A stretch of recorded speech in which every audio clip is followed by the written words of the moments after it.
Hello and welcome. Today I'm going to have a careers chat with Paige Goldthorpe from Foster Solicitors. So Paige, tell me a little bit about yourself and what you do for a living now. Hi Lisa, thanks for having me today. So I sit here today as Deputy Head of the Wills, Trust and Probate team at Foster Solicitors. I also, outside of work, sit on the board of trustees for Big C Cancer Charity. I'm president of the Junior Lawyers Division for Norfolk and Norwich as well, and there are many other things I get involved with in the community, but they're my main things. Oh wow, so you get involved in lots of things then.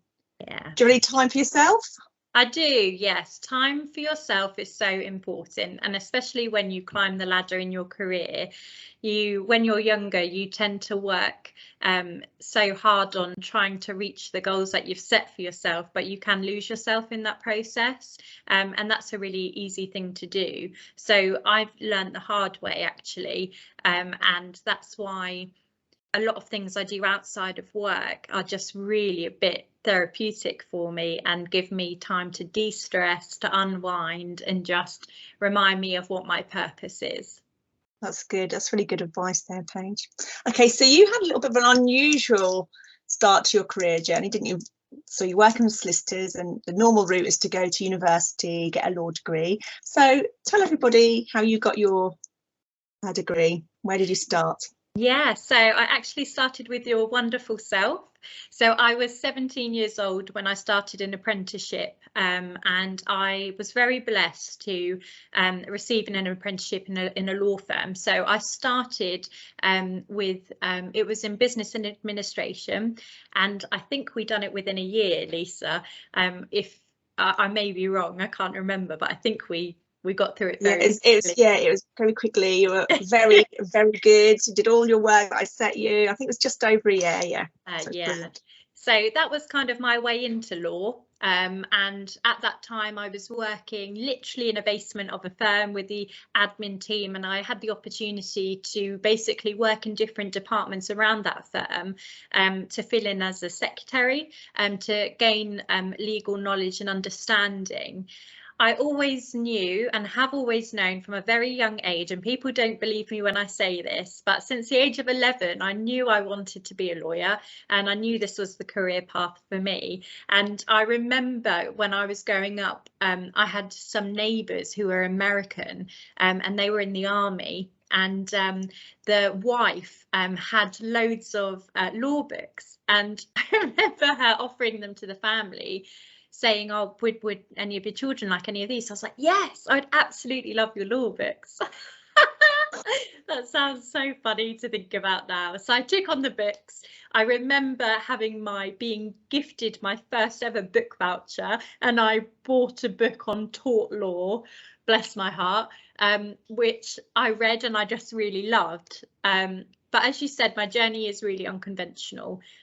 So I started as an apprentice. I gained my experience within my first firm that I worked for, and it really gave me a solid grounding and foundation as to what area I wanted to work in, which is known as private client law or wills, trusts and probate.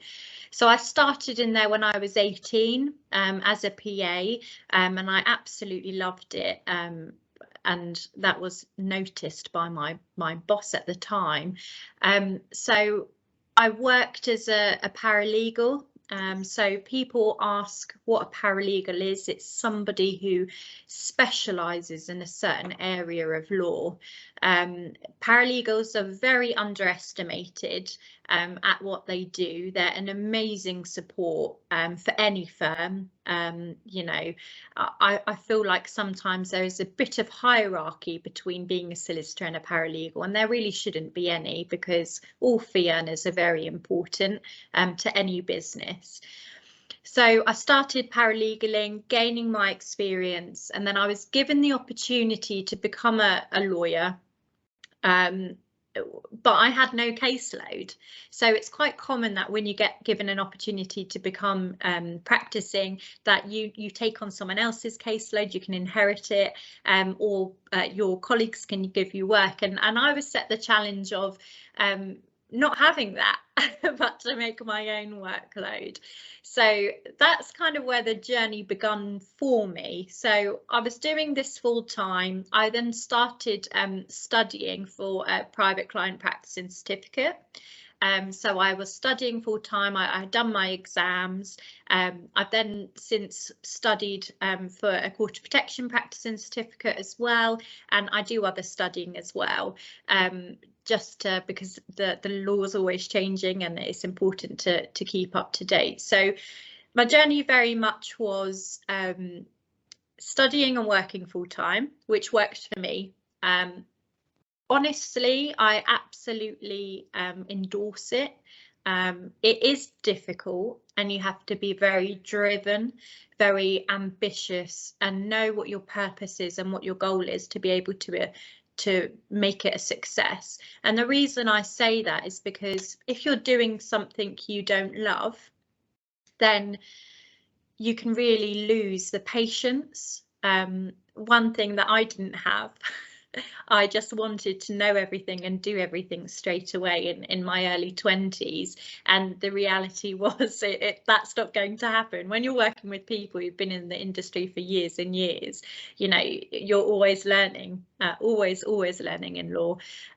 So the reason I went down the apprenticeship route was because I didn't really want to go to uni. I wanted to work, I needed to earn money. My family didn't have a background of going to university either, and that's okay. I'm a massive advocate of not having to go to uni. The most successful people I know actually haven't gone to uni. Now, I'm not saying it's not a great experience, and I'm not saying having a degree is a bad thing. It is incredible, and I take my hat off to all those people who have had that journey. But my main purpose and ethos, which has made me into the lawyer I am today, is to know that your circumstances, your family dynamic doesn't need to define you or your purpose in life or your career. I very much, if I'm completely honest, it fills me full of pride to be able to sit here and tell you I'm deputy head of a team.